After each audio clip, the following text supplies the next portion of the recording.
This is T for Lesson 2. Today we cover backtesting and validation grades. How to check, in numbers, whether a trading rule actually made money in the past. 3 things you'll learn. Backtesting, apply a rule to historical data, and calculate wins and losses overfitting. Avoid ghost rules that only look perfect on past charts validation grades. Rank how much you can trust a rule. Once you have this, you stop leaning on "it looks good to me" and start hunting rules the data actually backs, whether you're trading Bitcoin on screen or screening the S&P 500 after a Fed day. Drop in the chat, which chart signal did you use to trust that later fell apart? We'll fold themes into future lessons. Looking at Bitcoin's daily chart on screen, if the rule is buy when this red line is above price, sell when it's below, does it really work? Backtesting means plugging that rule into, say, 5 years of history. If 10 signals fired, you record how many dollars each one made or lost.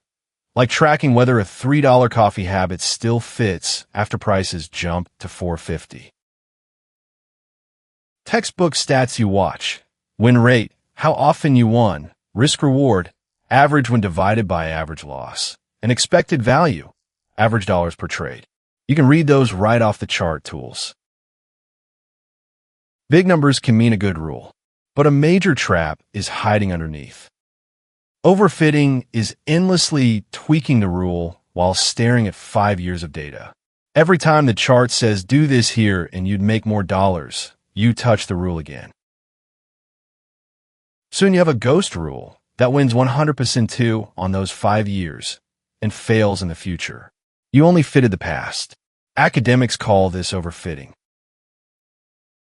Rent analogy. You remodeled the apartment around last month's landlord's every habit.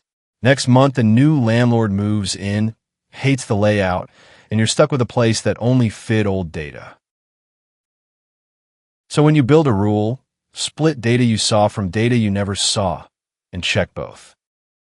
Ausubisimper means out of sample, testing whether the rule still works on data you never used to build it.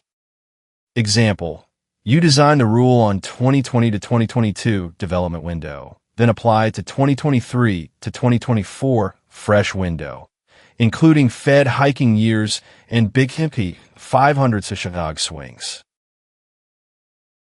if 2022 수드A 75%인 레이 but 2023, 2024 드라프스 to 52%. Odds are high you only fitted the past. Compare both windows on the chart, and it jumps out. If both windows deliver similar results, you can judge the rule as something that may keep working going forward. We assign each rule a validation grade, A, B, or C, a simple label for how much trust it earns. Grade A, consistently strong on both seen and unseen data, enough signals, manageable drawdowns. Grade B, mostly fine with a few shaky spots. Grade C, not enough validation data yet. Compare A, B, and C rules side by side on the chart, and the reliability gap is obvious. Same clarity you'd want before sizing an S&P 500 position in real dollars. Live accounts start with Grade A rules. Grade B and C stay in testing or will get improved first. Solid validation needs 3 lenses. Numbers. Are win rate, risk reward, and expected value strong enough? Time. Did it survive 5 to 10 years of data? 1 year is too short, especially around a full Fed cycle. Regime. Strong on only one name, Bitcoin, is weak. Try the same rule on other assets on the chart, Ethereum, futures, or even an S&P 500 such as proxy. Similar result across names means a much stronger rule. A rule that lived through bull, bear, and sideways markets, and still works across multiple names, is what you can actually trust. Hit all 3 and the validation grade climbs to A. Quick recap of today's 3. Backtesting. Apply the rule to history and measure profitability in dollars. Avoid overfitting. Validate on seen data and unseen data. Semper. Validation grades. Score trust with numbers, time span, and multi-name checks. You no longer have to bet on it feels good. Objective data can show whether the rule worked consistently in the past through Fed turns and S&P 500 regimes alike.